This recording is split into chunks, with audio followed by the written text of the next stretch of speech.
Hey guys, welcome to Ringsiders. I am Jamie, joined by Callum. Hi Callum, how are you? I'm good, thank you, Jamie. There may be a cameo from my kitten again today, who's currently trying to attack my knee. Today we have a very special guest, all the way from Australia. She's a former Heart of Shimmer champion, former PWWA champion. She is the wonderful Shazza McKenzie. How are you, Shazza? Hi, I'm good, thank you. How are you? We're good. Callum looks like he's half dead, but otherwise we're all right. I'm getting 10 a.m., man. Wake up. Come on, Callum. No, you're right. Since lockdown started, it's been every day has just been a lazy day. Okay, like I'm usually quite productive, but can I just say my heart? You poor little thing. It's tough. Like, this is my husband still has to work, and I'm always like, oh my god, I had to do so much today. Like, I had to go to the post office, and he's like, yeah, I feel really bad for you. Yeah. And I was like, yeah, I had to put clothes on, I had to look presentable, and I had to leave the house. It's really hard. It is a lot of exhausting. Yeah, doing nothing all day is surprisingly tiring, and I don't understand how, but it is. And Jim complains about having to go to work all the time. I don't complain about work at all. Yeah. I'm doing my part. How dare you throw me under the bus like that? No, sorry, Jimmy. You do You're work. Doing a very good job. You have a fun job.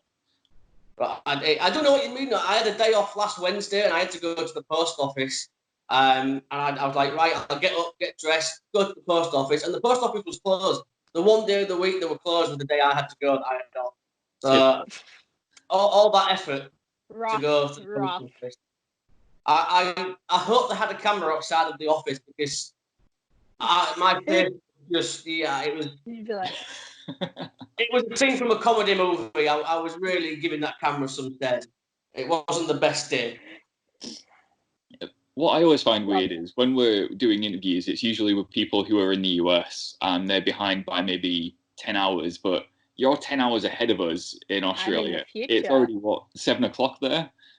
Yeah, it's like 7 p.m. Wednesday night. I don't know why that... Oh, no, not Wednesday night, Tuesday night. Is it Tuesday? Is it Wednesday? Thursday. Oh my god, it is Wednesday. It's Wednesday. Lord. It is Wednesday, don't worry. I know where I'm at in life. See, this is what I mean. You lose track of time when you're in lockdown. Yep. Days don't matter anymore. I've seen loads of people asking what day it is, and I thought they were just joking, but now Shaz has just confirmed that it's true. It's a real thing, mate. I mean, yeah, like, I didn't think it was a real thing, but I genuinely just forgot that. I think it's also because I spend so much time, like, interacting with people in other countries, and they are on different days. Like, so today I made like a Cinco de Mayo post, and so I'm like still like, oh, it's Tuesday, Taco Tuesday, and I had Taco Tuesday stuck in my head because Cinco de Mayo fell on Taco Tuesday, so it was like hilarious. Not hilarious, I don't know, I don't even know what Cinco de Mayo is. It's not even a holiday in Australia. I just know that Americans celebrate it, and Mexicans and stuff. Is that offensive? I don't know. No, it's always time. There's never a bad time to have a taco. So I mean, yeah, exactly. It's always Taco Tuesday. On Tuesdays. Tuesdays you have to have tacos. It is always Taco Tuesday. It should always be Taco Tuesday. It should. But yes, it is Wednesday, Shazza. Yes, it is Wednesday. You have just started Wednesday. I am nearing the end of my Wednesday. Yeah, I don't know why it always blows my mind when I speak to an Australian and they're like, oh yeah, we're 10 hours ahead of you, and I'm like, how is that possible? Like it's time travel or something, but it is time travel. Well, yeah, it is, to be fair. I'll be honest with you. I'm having a thick moment. I thought it was Thursday morning for you. That's Yeah, he said to me earlier. Oh, yeah, we're not that far. We're not that far. Is it Thursday for Shazza? I was like, no, it's still Wednesday. And he was like, well, how is it Wednesday? It must be Thursday for her. I was like, no, it's definitely Wednesday. And apparently you didn't know it was Wednesday, so. I didn't. I knew it wasn't Thursday. I just forgot that I'd gone so far in the week already. But apparently I have. Well, if people are listening, let's just class this as a 3-day podcast. We spoke Tuesday, Wednesday, Thursday. Yeah, we spoke over 3 days. Exactly. The longest podcast we've ever done. Longest podcast in history, probably. But Ooh, let's call up Guinness. Get that in the world records. It's going to be a nightmare to edit if it's 72 hours long, but... It's the WrestleMania of podcasts. Yeah. Wow. Too big for one day. Too big for one podcast, yeah. But Shazza, the reason we brought you here today is to ask you questions, not to interrogate you about time zones. And we've got quite a few questions for you today, some from us, some from the listeners. So hopefully, like I said, they're questions you haven't been asked before. But we always like to start with the questions that you probably have been asked, but it's ones that we're all interested in. We'd like to know, when did you become a fan of professional wrestling? Have you always been a fan? Or was there a point in time that you can remember where you're like, yep, that's where I became a fan? Oh, yeah. No, I know this specific moment when I became a fan. So basically, I started watching a lot later than I guess most people did. I started watching when I was 15.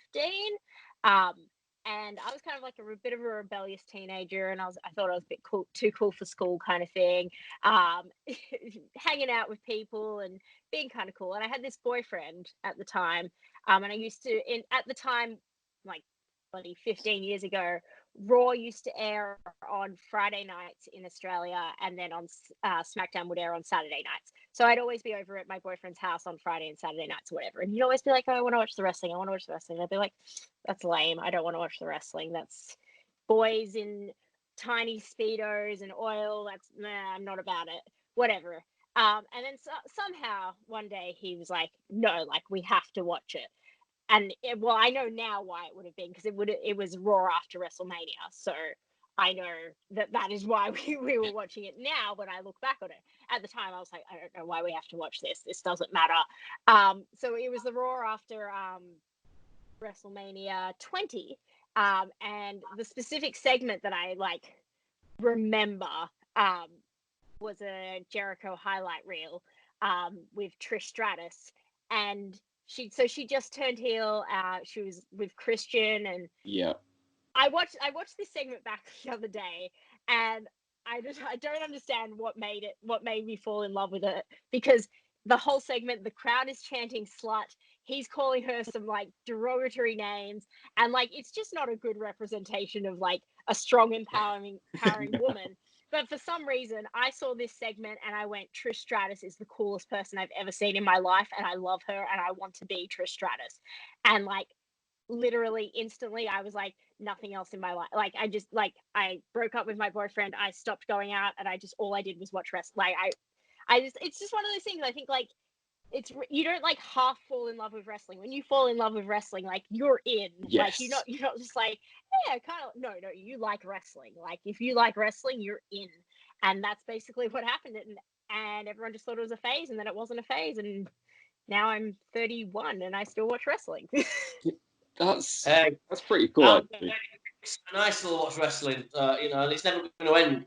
It's that I say it all the time. It's that one constant that's always there. When you're having a bad day, whatever, just lose yourself in a couple of hours of wrestling.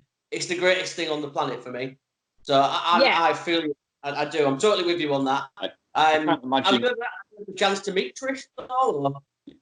No, I haven't met Trish. I was lucky. I went to what did I go to? I went to the Evolution pay-per-view, so I got to watch her wrestle live. Wow. So that was kind of really cool. And then also, what is it? I think she was at this Comic-Con thing that I did, but she was at it the week before or something, and I was I just missed her or something. It was something stupid happened with that. But yeah, no, I've never met Trish. I've met Lita, and I was like, well, this is kind of close. Same. But yeah, I've never met Trish. I don't want to brag, but I have actually got a photo of me in the middle of Trish and Lita. The dream. They came to London a few years ago at a WrestleCon, and there was doing the photos oh, you can spend this much on this or that. I was like, well, can I pay for them both at the same time?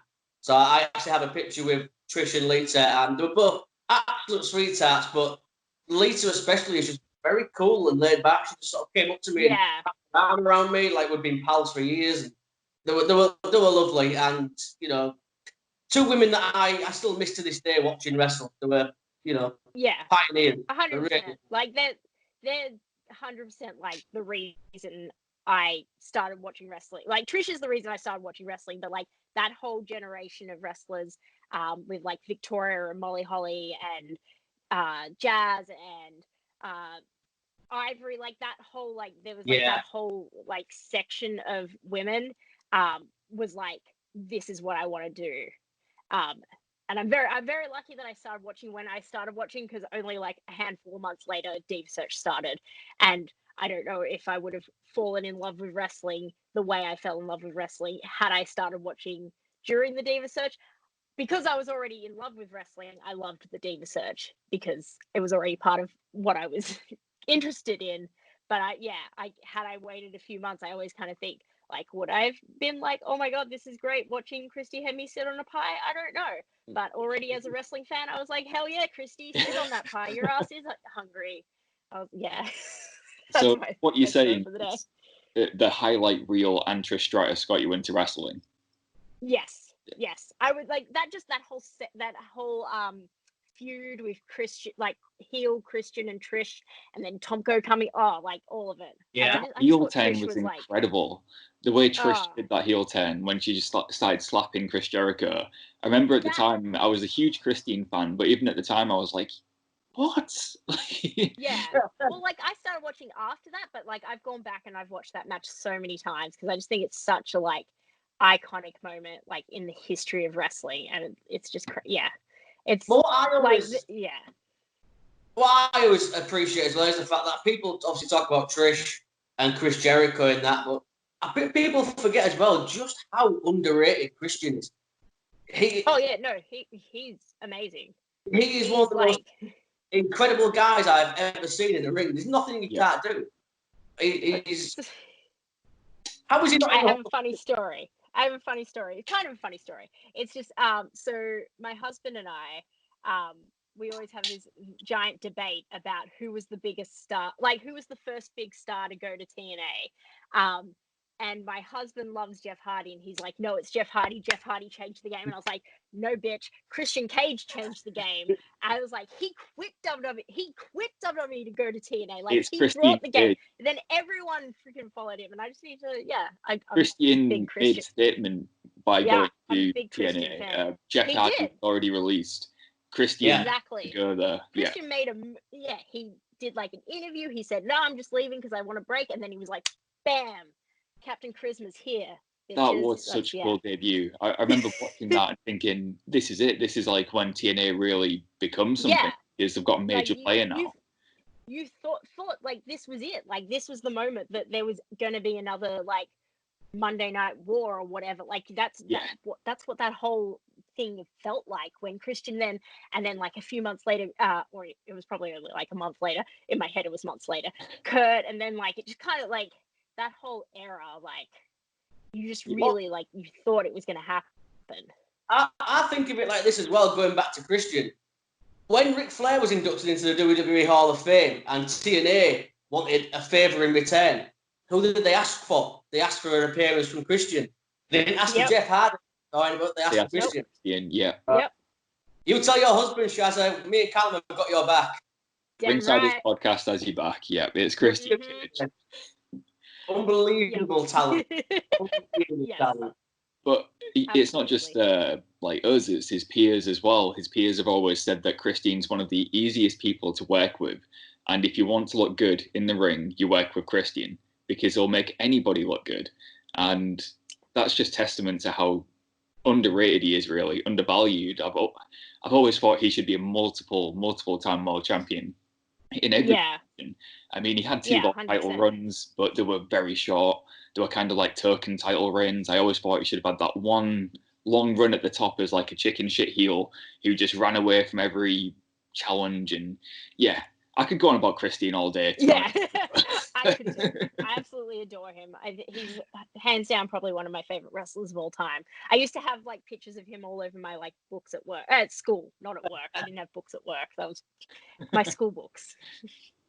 And he should be in the Hall of Fame, but that's a he will be. Yeah.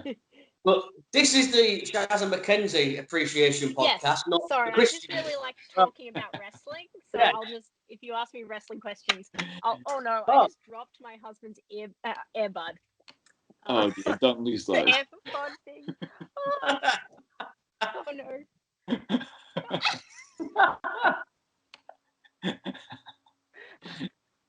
Don't worry, I can edit this. No, we'll leave it in. Why would you edit? Oh God. I'm leaving that in. Leave that in. You don't edit that, man. God, I am the most embarrassing person ever. Wait, is this on still? Yes, maybe. We can hear you. Oh well. Can you hear us? I don't know. I don't think that one's working anymore, so we'll just go with one. So after you first started watching wrestling, you became hooked on wrestling in general, and Trish Stratus was your favorite wrestler. When did you first attend your first live wrestling show, and what was that like as an experience?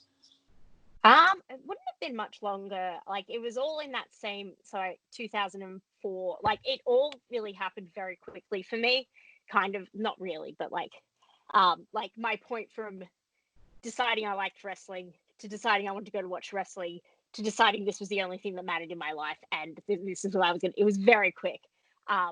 So I know that I would have, I think it was like, because if that would have been in like March, April 2004, and I would have been at my first like independent show by like June or July easily in Australia. And I remember like the first one I went to, because like the internet wasn't what it is now. So when I was just like Googling to find independent wrestling in Australia, the only thing I could find was like 2-hour drive from my house. And somehow, as like a 16-year-old, I was like, Mom, Dad, you need to drive me 2 hours and take me to this wrestling show. And they did. Because I'm very lucky like that. They did. And yeah, so that would have been like, and that was, that ended up being the company that I ended up starting my training with many years later, which is AWF. Because yeah, like I just sort of kept going to independent shows kind of here and there. I was on all the internet forums. I was like the most obnoxious like wrestling fan that you could, like I was everything that you could. Oh, did I just go away? You're back. Yeah. I'm back? Okay. Yep. People were trying to call someone on my thing. The boys tried to call you. So I like went to these independent shows, and it was kind of like that was kind of just it. Like I decided I knew I wanted to be a wrestler, and then by the end of 2004, I dropped out of high school because I'd watched every documentary that says get an education if you want to be a wrestler, have a backup plan, get an education, go to college or whatever, and thought that doesn't apply to me. It's everyone else. That's amazing. If you speak to any wrestler, the number one bit of advice is slow it down, followed by get a backup degree, career, anything. And I was like, everyone else, not me though. I'm right, not me. The exception to the rule. So I dropped out of high school at the end of year 10. So when I was like 16, because my whole plan was I was going to get a job and I was going to save up all this money, and then I was going to go to go to Canada and train at Lance Storms. That was like my goal or whatever. But then I was 16 and I got a job and I had money for the first time in my life, and I just spent it. So I was like, what's going on? Yeah, I thought my husband was like mocking me, but he wasn't. He's mocking other people. That's fair enough. So it sounds like we had a very similar like fanhoods. You know what? As an early wrestling fan, I used to be on all the wrestling forums, posting all of these what you'd class as, I guess, smarky opinions. Like, looking back, it's really cringy, and oh yeah, I'm glad none of these forums exist anymore because Jesus. But I used to think I was the smartest wrestling fan in the world. 100%. Followed all of the indie promotions. I kind of resented WWE just for being WWE, and I was like, I just didn't understand the business or anything. I still don't, I guess. But Yeah, I mean, it's cringy being an early wrestling fan, especially back in, say, 2004, 2005. I became a massive fan of like Ring of Honor and stuff like that. And when I found out about indie wrestling, it blew my mind. I was like, there's wrestling other than WWE. And I think when I first went to my first indie show, as soon as I saw it, I wanted to be a fan. I was like, I knew I wanted to be in wrestling somehow, but when I went to a show, I was like, I need to do this as a job. Did you have that same feeling? Yeah. You went to wrestling and saw it? I think I'd already decided that this was what I wanted to do. Like, I'd already, from the moment I'd sort of started watching wrestling, I was like, I want to be a wrestler. Like, it was such an instant.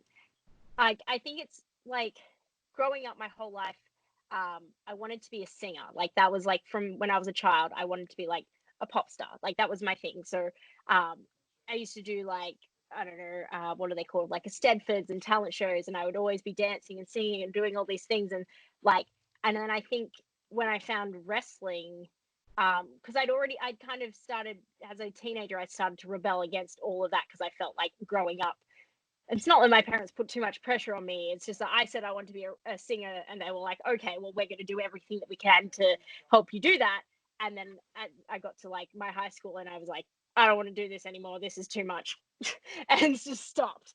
But then finding wrestling, it was kind of like this thing that incorporated like performing, but it was so different and like it had all the theatrics of everything. There's but I had this it. like, yeah, and you get to feel really tough and like, I don't know, you get to be someone completely different. And I think that's what like really captivated me in it.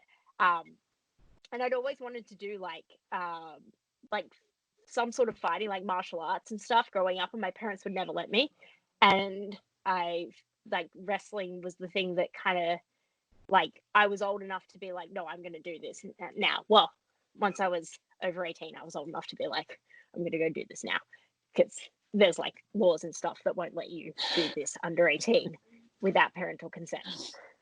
You mentioned that wrestling lets you be somebody else. I've always wondered, especially like for yourself, how different is the Shazza McKenzie that we see in the ring? How is she different to the real life you? I mean, like, and I hate saying this, like, I hate myself for what I'm about to say, but it's just me with the volume turned up. Yeah. No, like it is like, it's very much me, but I guess it's me without my insecurities, and like it's the best version of me that I could. It's like the me that I would be if all my good attributes were the only thing that took control of my body. That's interesting. Like, yeah. Okay. I think that's how I would kind of say it. So it's not like it's a completely different character in general. Like I'm thinking like Mark Calloway in The Undertaker. He's not really dead, believe it or not. But what? Let's Sorry. Calm down. I'll edit that bit out. Wow. You don't know who's watching this. I'm gonna need a minute. Sorry, Jamie. Look, maybe I should have used another example. Simon Dean wasn't really a personal trainer. There we go. That makes a bit more sense. So yourself, you just Shazza McKenzie is just you with the volume turned up.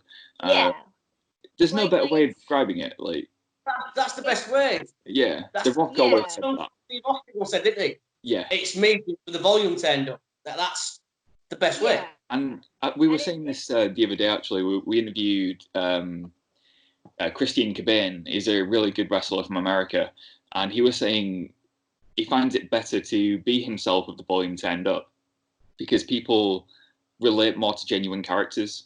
And when you're just genuinely yourself, you'll find that people resonate with you easier and they'll support you more because they can tell when you're being fake.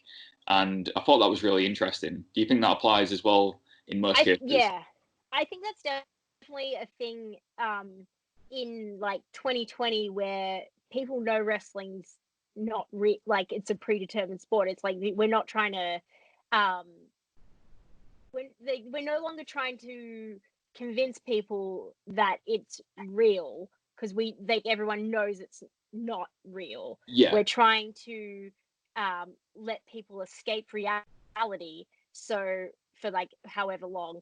And so if your personality and your attributes are very real and something that they can connect to, then they can get connected to the story, and they can connect to this other universe and forget about their universe, which is what wrestling generally is an escape from, like is an escape from everything else in this whole other make-believe real world. It's like, imagine watching Game of Thrones, for example, and every 5 minutes somebody reminds you that you're watching a TV show. Yeah, exactly. You wouldn't enjoy it as much, would you?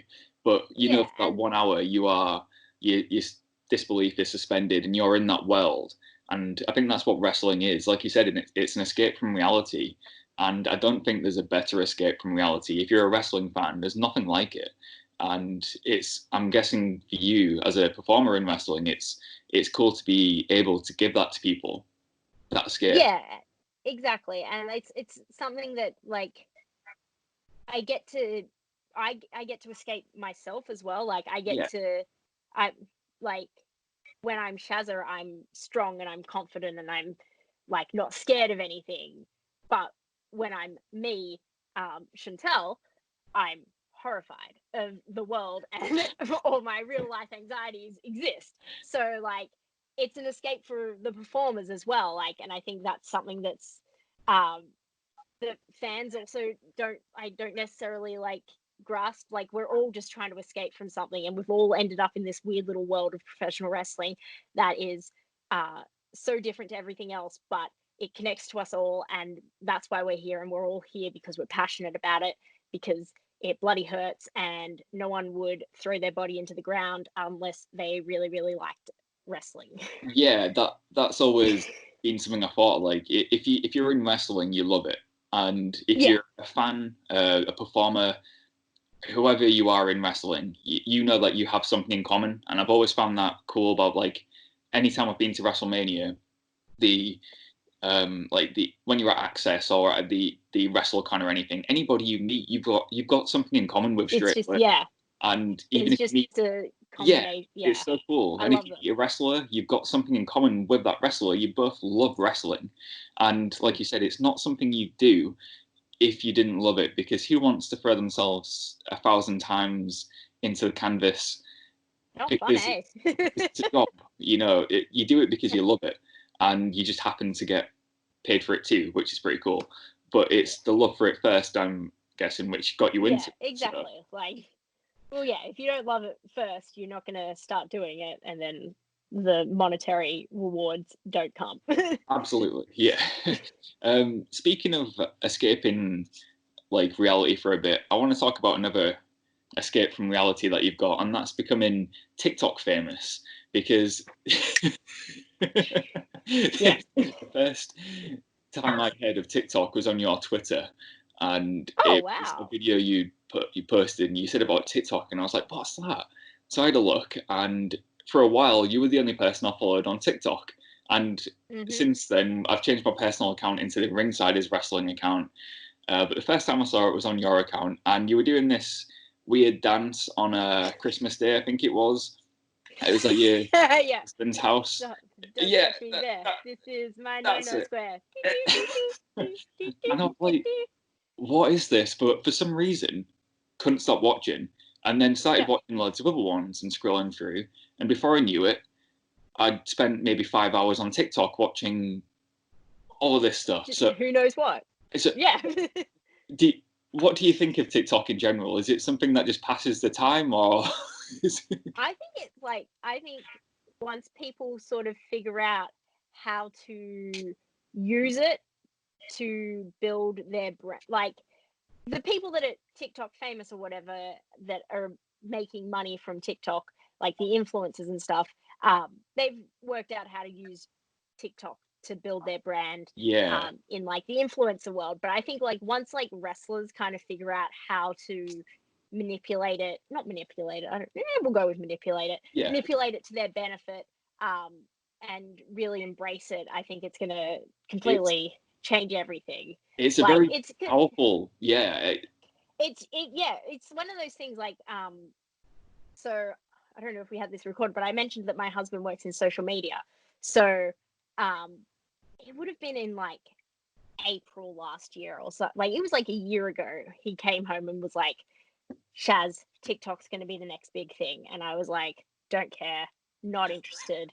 And he was like, no, TikTok's going to be the best. Like, it's going to be it.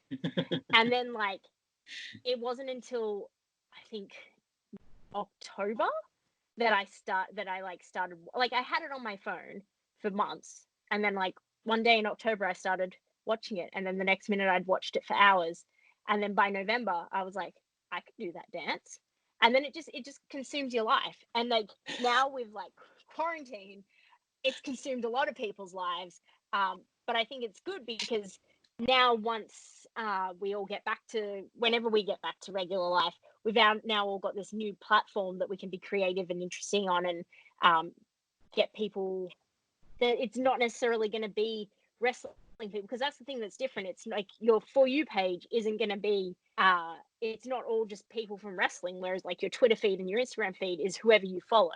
Whereas TikTok, you're going to get everything, so you can reach this much broader audience if you can find the right content that interests them and pulls them in, and then they start following your accounts, and then they can branch out into your other stuff, and then you bring all these new eyes onto wrestling. That's how I see it. Well, I definitely agree with you there, because it's. I have no idea what TikTok you have no is. idea, Jamie. I've been trying to convince Jamie that TikTok is a good move for us to be on, just as like a podcast. It's just being able to post those like snippets of interviews. It's really powerful. Mm-hmm. Like it can bring in new people who wouldn't have found you otherwise. And I think, like you said, lockdown has kind of like sped up the TikTok thing by a fair few years, if you ask me, because yes, so many people have downloaded it in such a short period of time and learned how to use it. Like you were saying, once it finds out what it is, it's going to be very powerful. And I think in this lockdown, it's done that now. Like people are starting to find out what TikTok is and how to use it.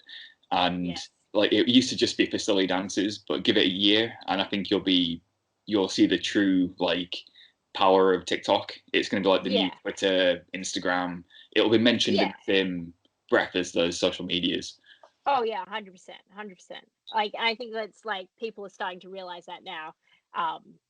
Now that like some more expert people are saying it that aren't me, they're finally like, oh hey Shaz, maybe you were right. Like when I like started in November and was like, hey guys, I think we should all kind of get on this like now before everyone else does. And now everyone's like, oh yeah, maybe we should have. And I'm like, yeah, bitches. No. Sorry, I just had to. Should I get a TikTok thing now? Yes, you should. Get on TikTok. You should. Okay. Get on TikTok. I've just discovered fire, Shazza. So I mean, I'm way behind you guys. I wish you was You'll joking. find wheels at some point. They go round. They're very interesting. Yeah. Cool. Yeah, like Callum said, I'm not even joking. I'm just discovering how to use the internet, Callum. So it's we're not even joking on that one. I have to show him how to use everything, but that makes him adorable. So that's his charm. He doesn't know how to use anything. It is what it is. It is. I don't understand it very much. I'm a simple man with simple pleasures. I like a bottle of whiskey, and I'm a happy man. But right. I will join the TikTok world. I'll figure it out. Join the TikTok world. You've convinced him. It's going to be fun to be able to get that. I'm going to take a couple of questions now from Twitter just to dot them in between the show, because I want to know your opinions on this one especially. So, as a Brit, we also watch these TV shows, and they are Australian soaps. And as our we're going for the Neighbours and the Home and Away questions, aren't we? Yes, that's. I've watched Neighbours and Home and Away with my family for about 30 years.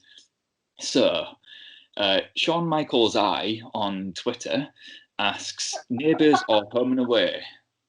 Neighbours all day, every day. I was team Neighbours. I was brought up on Neighbours. I maybe watched like 2 episodes of Home and Away in my life. But yeah, I was brought up on Neighbours. Yeah, they air at the same time here. Like you watch one or the other. You can't watch both. I mean, I don't know now, but like growing up, they both aired at like 7 o'clock on one channel and on the other channel. It's like the Monday Night War. Yeah, exactly. Like you were either home and away or you were neighbours. You were never both. Did anyone ever jump ship from neighbours to home and away? Or I don't think so. Maybe. I'm a massive Neighbours fan myself. I've got loads on my planner to watch. I've been watching it for years. It's the only soap that I watch, and I absolutely love Neighbours. I'm with you on that one. I haven't watched it for a few years now because they took it off like our main channel and they put it on like a side channel a couple of years ago that I just don't go to. But yeah, like for like my life, I grew up on Neighbours. I went to like in Melbourne one time. Me and my mum did like the Neighbours tour where like they take you around to like the studio and like everyone else on the tour was British except us, but that's okay. Yeah, we love it over here. It's massive. And we met Dr. Carl. It was pretty cool. Oh wow! Yeah. See, that's on my bucket list. My bucket list has WrestleMania, visit the Neighbours set. And I'm not even kidding. That is a true story. That is a true story. Yeah. Do you get Coronation Street or anything over there? No. When I was really young, I got really not really young. So like I was probably a teenager. I got really randomly obsessed with it was a British show, Grange Hill. Is that it? Oh, it's like yeah. It was like in a high school show, and then the girl got stabbed, and that's all I remember from it. And I just felt like I got obsessed with it for a few years, like, and I absolutely obsessed. And no one else did at all. Like, no, it was all did. me. I don't even like Nickelodeon or something here for some random reason, like late night Nickelodeon. That's my British TV show that it was like a British institution, wasn't it? Grange Hill. It was Grange Hill was big back in the day. Yeah, Grange Hill was like a grove. Yeah, and they just suddenly stopped doing it, didn't they? And it just disappeared. Yeah, thank goodness. Yeah, looking back, it wasn't great, was it? I don't know. It seemed pretty good. I was never expecting in a million years for you to say Grange Hill. I thought she was going to say Emmerdale or I don't think EastEnders. I think I'm probably the only person that would have said Grange Hill. But there was like a random point in my life where I was obsessed with it. Wow. Oh, brilliant. I'm glad we asked that one. So let's see what else we've got from Twitter. We've already asked what got you into wrestling. That was asked by Rob Omega. And we do have, this is an interesting one. So from Wrestle News on Twitter, we've got, if you could wrestle in one country that you've never wrestled in, what would it be and why? Japan. Because it's Japan. Fair answer. Like, it's the place that everyone wants to wrestle. And when you become a wrestler, like, I think it's just one of those places that if you don't get to wrestle in Japan, like, you'll never really feel like you will feel really like wrestle. But I don't think I've always kind of said like no matter how like old I get, I don't think I could make myself retire until I've wrestled in Japan. But I'm sure I probably will retire before then if it doesn't happen anytime soon. Which who knows? Like in this world, who absolutely knows? Some kind of petition to get you into Japan. Because I'd love to see that. We'll start a movement. We will do it. Let's do it. That'd be very nice. Because like Japan's like every year I write out my like list of goals and they're all like really ludicrous, but like the only one that stays the same every year is Japan. That's a good goal to have. I mean, if I was a wrestler, thank goodness I'm not. But that would be my goal too. We should create one of them hashtag things. And one of them hashtag things. Yeah. Yes. Well, speaking of hashtags, Shazza, there was a hashtag I think there's been a couple in the time that I've been a fan of yours. One of them was Hire Shazza, and that was after an AEW match that you had, and Brandy Rhodes was singing your praises on Twitter. I remember the tweet saying, "Believe me, we want her too. Her hair is fabulous," or something like that. Yes, it was when my hair was all pink. So that's how we knew it was about you. Quarantine hasn't done good to my hair. We'll ignore that. What was your thoughts on that? I mean, did you expect that kind of reaction afterwards? Because what it seemed like to me was the whole of Twitter was asking for you to be in AEW at the time. It was when that whole thing happened, I was like, I got off the plane on my plane trip home, and like the people that had started the campaign or whatever, or decided that this was happening, had been like, we're going to do it when Dark airs that week. So for that time in Australian time was literally when I got off the plane from flying 24 hours from America. So like I got off the plane to like all these notifications, and I was just like half awake, half asleep, like what is going on? Like what is my life right now? Like trying to adjust to like everything. Yeah. And then like it was just it was very overwhelming and very nice and very like I love AEW. I love Brandy. I think she's an amazing woman, and everything, like I think everything she's trying to do with AEW, with their brand and everything, I think she's doing such an amazing job. And like I love that locker room and everything there. And who knows, I don't think the door's shut by any means. I just think, I mean, it's shut for a little while right now while we have our borders closed, but I don't think it's shut permanently. We'll just see how the world goes. It's definitely somewhere as a fan I'd like to see you, just because I think there's so many people there that you could mix it up with, like Chris Statlander, for example. I think that would be a great match. And, you know, there's just so many people there that I think it would be cool to see you mix it up with. So as a fan, definitely want to see you there again down the line. Whether that happens or not, who knows? But I'm sure I speak for Jamie too. That would be really cool. Oh, hell yeah. Yeah, we're just going with the flow. Yeah. Hopefully one day, who knows? We just go with the flow and see where the world takes us. Hopefully to Japan and then AEW, obviously. Casual. Or both, you know, that'd be cool. Yeah, both at the same time. No, not well, maybe at the same time. Who knows? Is there anything else on your bucket list as a fan and a wrestler that you still need to do? Like you mentioned going in Japan. Is there anything else that stands out? The Japan, like, so for years, my like big bucket list one was that I wanted to wrestle for Chikara, and which was like that was it. Like that, that mattered to me more than ever wrestling for WWE. Like that was it. Yeah. And then I got to make my Chikara debut.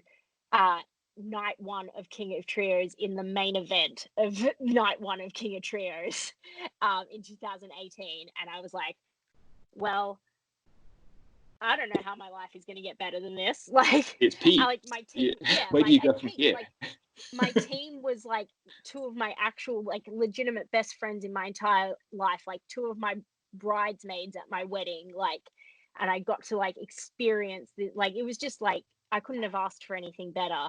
And then after that, I was kind of lost, and I was like, oh, I don't really know what I want to do now, because I was like, well, like I did that thing that I decided that I needed to do, and I've done it.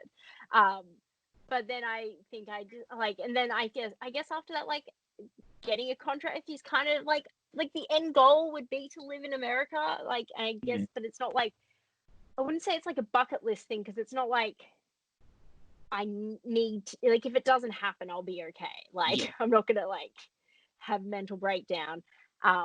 It's just like at the end of the day, that's kind of the goal, is to live in America, and the only way to live in America is with a work visa, and the only way to get a work visa is to get a contract, and the only way to get a contract is to get signed. So it's kind of like a, if it happens, it happens. If it doesn't, But like whatever happens, happens.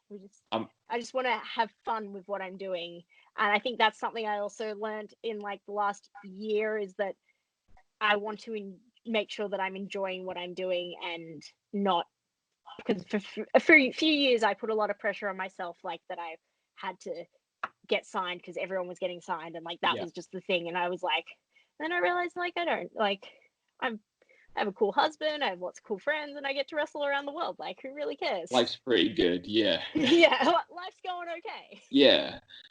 I'm so glad you mentioned Chikara. You should have seen his little face when you said Chikara. I've never seen a smile like that in my life. When we were saying earlier about like promotions that we followed growing up, and Chikara was one of the first indies I found out about as well. And as soon as I found out about Chikara, I was training to be a wrestler at the time, and I went into training the next day convinced that I was Chuck Taylor, and I was doing all of his moves. I was like, oh god, yeah, I'm Chuck Taylor. It didn't work out for me, obviously, but I was the Chikara fan. And last year, we got the chance to speak to Mike Quackenbush and Bryce Remsburg. And during those interviews, I was just trying to stay somewhat professional and not mark out too much. Yeah. And my mind just went completely blank when talking to him, because all I just wanted to say was, oh my God, I'm talking to Mike Quackenbush. And he's so well-spoken and professional. It was intimidating, because I'm just like not knowing what to say, and he's so eloquent. And I was like, oh God, I am butchering this interview. But yeah, I'm so glad you mentioned being a Chikara fan, because we both are as well. That's pretty awesome. Yeah, no, I love Chikara. My first, the first time I went to America was in 2012, and I had my first like midlife crisis, but I was like 23, so a quarter life crisis, I guess.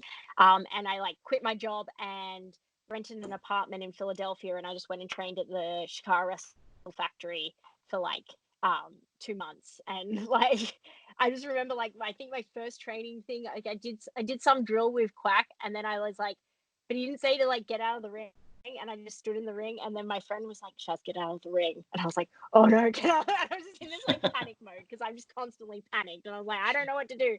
But I've been so like lucky in my like career to like learn from Quack so many, like had so many opportunities. Like last year I spent 3 months in Philadelphia again, just training at the Wrestle Factory. My home company has flown Quack over to Australia, to Sydney twice, like for a week, and he just does like a week of intensive seminars with us every couple of years now. And then like during this whole quarantine thing, he's been doing these online seminars like every week, and I've just gone to those every week, and I'm like, keep talking to me, bro. There's so much you can learn from somebody like Mike Quackenbush. He's got such a wonderful mind for the business, hasn't he? He's just, and like you said, so eloquently spoken. It could read audiobooks. That's how eloquently he speaks. Yeah. Well, he is releasing an audiobook. It should be on audible.com at some point in the next week. He keeps he keeps tweeting at them because they haven't released it yet. But that is ordering that. What the calendar? What's that? I said, I'm sure you'll be ordering that. I don't care what he's talking about. I'll buy it. Yeah, that's fair. Well, so you don't have to read. Not that he can't read, I'm not throwing him under the bus. But, that one up. But if you don't have to read, let's just cover that one up right now. But your little face when Shazza said Chikara just made my day. It's such an underrated promotion in general, because you speak about the importance of like Ring of Honor and all the stars they've made for WWE. I think a lot of people don't realize that a lot of Ring of Honor stars came from Chikara.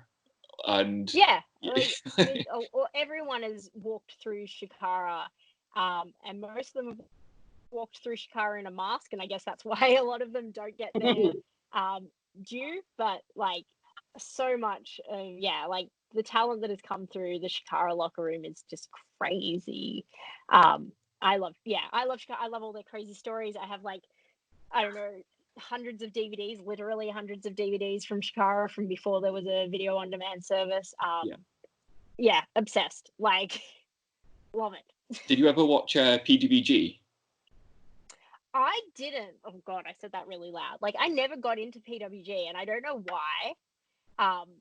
Because I want to say that I think it was like the lack of female representation, and I feel like that's such a weird, like, because I don't think, like, I don't watch wrestling for women wrestling or whatever, but like I also feel this weird thing, like I mean I watch New Japan and it doesn't bother me, but I guess but I don't know, I just always felt like there wasn't that like female representation, I guess because it's more of a American style wrestling, and then to not have that female representation, except for obviously when Candice was there, it's still kind of weird to me, and I think that's something I loved so much about Chikara, is that the female, that was the first place to really show the equality of women's wrestling and not make intergender wrestling a spectacle. Like it was just normal wrestling. Like it was just normal, and that's and that's kind of what was the start of that whole of intergender wrestling becoming this normal thing. And I think that's a lot of what drew me to that as well, because I guess like the strong female characters are like what draws other women. Like, I don't know how to explain it.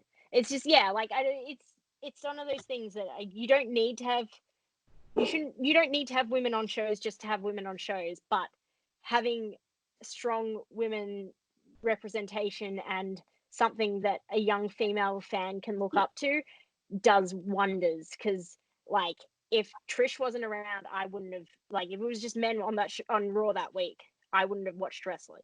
Yeah, like, I was like, this chick is gorgeous and she kicks ass. How do I be that? That's you need to know that you can do it too. Like, it's not just exactly. sport. You need to know, like, if you're watching it, right, well, if she can do it, I can do it. And representation is so vital in so many different areas of life at the moment.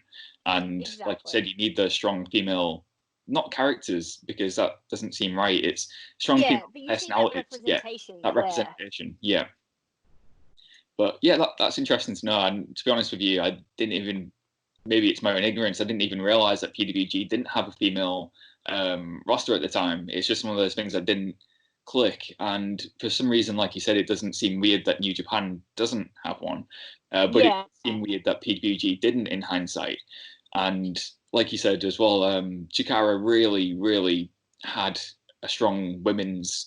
It wasn't even a division. It wasn't a women's division. It was just wrestling. Like if you were a wrestler, you weren't a female wrestler. You're just a wrestler. And I think that's where wrestling is going nowadays. You're hearing female wrestler less and just wrestler. And that's how it should be. Exactly. That's what we're sort of striving towards, and that's sort of the end. The end goal is just to be seen as equals, and nothing. What's between our legs doesn't matter and doesn't change. We are gonna use that as a soundbite. Yeah, it's true. I was gonna say I was gonna ask you about Shimmer as well. Oh yeah, of course. Yeah, how did that come about? How did you get to work for Shimmer? So that was the first time I had my midlife crisis, my quarter life crisis, as we call it. When I went over to train with Chikara, I sort of lined up my trip. So the last like 2 weeks of it, it was like the weekend at the end of it was WrestleMania, and then the weekend before that was Shimmer. So I'd like plan, like my idea was that I'll go to Chikara, Quack will teach me how to actually wrestle, so I don't look like an idiot. And then I'll go to Shimmer and they'll be like, "Whoa, you're so cool and you can do so many things." And I'll be like, "Oh no, don't worry about me, I'm great." So that was the plan. But basically, like, I was lucky because Shimmer has had like a strong Australian representation, I guess, for a few years now, thanks to Madison Eagles. So by the time my first taping there, Jesse McKay was still there, so Billy McKay, Kelly Skater was there. I think that might have been the only Aussies that were there that my first one, because Madison was out at the time. But I had those like connections, so when I sent stuff, Dave would just, and now it's funny because now, like, when the Australian sends stuff to Dave asks me, "Hey, blah blah blah." But at the time, I sent stuff and like he would have asked Madison and asked Jess, and Kelly Skater and stuff. And I guess they all vouched for me because they're delightful humans, and I guess I wasn't a complete piece of crap. And like, basically I just was like, "Hey, I'm in America. Can I come do Shimmer?" And at first he said, "Oh yeah, you can do. We'll find something for you on what's the pre-show called? Oh, it's whatever the pre-show is called. I can't even remember now. It's called something like, is it Glitter? No, I don't remember what it's called. He has a Sparkle. That's it. Sparkle. He said, "We'll find something for you on Sparkle."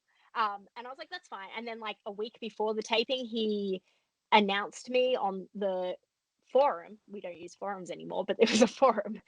He announced that I was on the tapings, and I was like, oh, I guess I'm on the actual tapings. And then I was lucky at the time because I was in Philadelphia. So I was training at the Chikara Wrestle Factory, and I was also training at the old Ring of Honor dojo, which is now the worldwide dojo. But at the time I was training under Delirious and stuff as well. And Vader Scott was still there.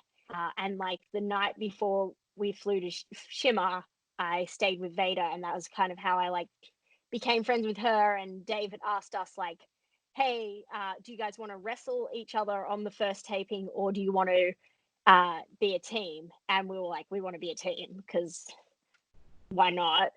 And I always think like how completely different my Shimmer career would have been had I said I wanted to wrestle her, because if I'd said I wanted to wrestle her, I would have debuted as a heel.